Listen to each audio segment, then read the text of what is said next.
તો એ બુદ્ધિ થી મન માતા સુધી પહોંચી શકો ખરા? ત્યાં તો એકદમ ગાડા જેવું થઈ જવું પડે, એકદમ બુદ્ધિ વગરના થઈ જવું પડે કે મારી તારા પારે આવ્યો છું, હું બુદ્ધિ વગરનો એકદમ ડફો ઠોઠ છું.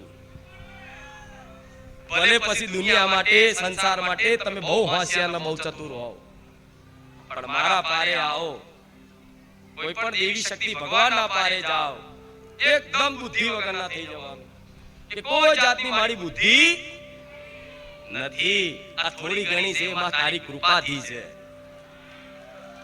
સાચું ખોટું?